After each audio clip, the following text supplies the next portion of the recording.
120 words a minute, I think is what I type. Somewhere around there, maybe even more than that. It's been a few years since I've checked. I remember first learning how to type on a typewriter, an actual typewriter, where the characters were on these stems, these metal stems that would back back back back back back back back back back back back back back back back. In fact, you know the QWERTY layout that you're used to. You know the QWERTY, QWERTY layout.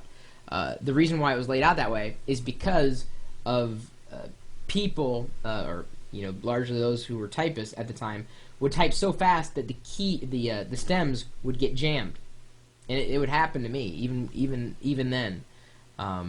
And I got so skilled at typing over the years, certainly throughout high school and into college, and I know every year I get faster every year. I mean, I'm sure there's a law of diminishing returns, but I mean, I'm a pretty skilled typist. I can do pretty well. You've likely heard me if I've got my keyboard up on the desk going, but I do most of it, if not all of it, by touch. I as long as I know where my fingers are on home row, I'm QWERTY. Some of you guys out there are more Dvorak style, but I don't know. People said go Dvorak, it's faster. I am so good at QWERTY at this point. I don't know. I just don't want to really mess with my mind. I have sometimes have problems with English itself. Harry Townsend decided to submit this top 5 list for touch typing, and he notes quite well that computer gamers and programmers are quite aware of the benefits of this. And people ask all the time, how do you do it? And well, I'll let you know, because it's actually one of Harry's tips here. Number 1, the keyboard. A famous and popular tactic used very often in typing classes is the blank keyboard with a reference poster for support on the wall, either on your side or behind you. This encourages you to familiarize yourself with the keyboard layout, which is absolutely essential. If you have a spare keyboard, it might be worth typexing out the characters on the keys. Typexing. I've never seen that word before. Under no circumstances, though, is it recommended to do this on your primary keyboard, just in case you lose the reference sheet or somebody else wants to use the computer. There's actually a keyboard available that has blank keys, too, by the way. Number 2, fading out. Deleting all identifying marking on your keyboard is not for everyone. If you are willing to put in some extra time into the venture, then you might be more suited to the method of simply typing as you normally would, but slowly forcing yourself to look at the keyboard less and less. This method is one that this is the one I used to start learning before switching over to the blank keyboard, which is evidence that the process is not rigid, but rather very flexible. The one thing I've always had issues with are the numbers. I've never been a 10-key person, on the side. I've always used the numbers on the top, and sometimes I'll have to look. I've gotten way better with it, but I'm still that, and the function keys. Sometimes I'll have to look down, or I'll have to keep pressing the function keys until I hit the right one. Bam, bam, bam, bam, bam, bam. Which one is it?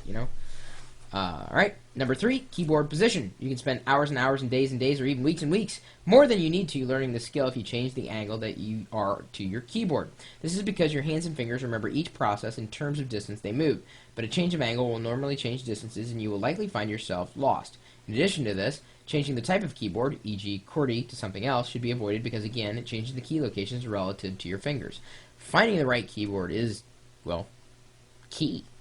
Number 4, this is where this is the big one for me. Practice and rest. Another obvious but often overlooked thing that you can do is, rather than mindlessly copying lines of text into a text file, try talking to your friends on MSN or other messaging programs. This will create a much more random need for key location and speed up the searching process dramatically over a much shorter period of time. After all, if you spent a week solid writing "the red rabbit jumped gracefully over the fence," then when you went to type "Hi Marcus," you'll have a break from your routine and find the key all over again. Using any method, though, you'll need to take regular breaks. This helps you refocus your fingers and increase accuracy. That's true. If you find yourself just like constantly blah, blah, blah, blah, blah, and you just can't get anything out, you're too tired, walk away. I don't care how important the task is. You may have to finish it in another 20 minutes or so. Number 5, finger key ownership. Each of your fingers remembers a key as being in a certain location and will often have a difference of opinion as to where it really is. To curb this annoying habit, you should allocate a finger to each key of the keyboard. This will decrease the amount of thinking that you have to do, increase your spelling accuracy over time, and can even encourage you to utilize more of your fingers over time. It just takes time. It takes practice. Don't give up. I remember, again, learning on that electric typewriter. I mean, I had to warm up. I guess my grandmother did have, a typewriter that wasn't electric. I mean, just it worked. But the electric typewriter that warmed up, I remember practicing and looking down and watching. And I think it was a family friend, one of my parents' friends. They said, you'll type faster if you don't look at the keyboard. And I looked at them like, are you crazy? How could you type faster if you're not looking at the keyboard? And it's absolutely true. Of course, it's really funny when you're typing. If you're touch typing and you don't realize that you're off home row, if I'm typing and trying to transcribe something and your fingers are off, and then you look, what the heck's a boos? I've typed in boos so many times, B-U-C-E, and if you ever see me typing in boos, that's me trying to type in the word nice, but my fingers are off by one. So B is next to N, U is next to I, and then C-E, nice, so B-U-C-E instead of N-I-C-E. Then you know my right hand is off. I'll go boos. That's like the most frequent typo I swear I make. Anyway. Oh, yeah, I think I just pwned myself. Some of the greatest, cultural, I guess, there you go. So there you go. Instead of saying nice, that'll be our signal. If you think something is really nice, it's boos. Cool, huh? That's so Perillo. Jovi. Woo, Jovi.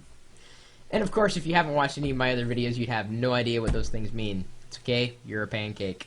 Probably don't know what that means either. Anyway, if anybody else has got any suggestions for typing or just regular skills that one might use throughout their lives, I'd certainly appreciate it. It'd be boost to hear hear from you. You can email me, chris@perillo.com. Is your name not Boos? That's going to cause a bit of confusion. Boy, I'm just throwing all sorts of inside jokes at you. I apologize if this is the first video you've seen. You got to understand, we normally have fun. I mean, this is not an exception to that, but we're typically talking tech, and certainly keyboarding skills are a part of technology. We got to live with our keyboards every day. But if you'd like to join us in our chat room, we're around, kind of waiting for you right now. So what are you waiting for? We're at live.perillo.com. We'll see you later.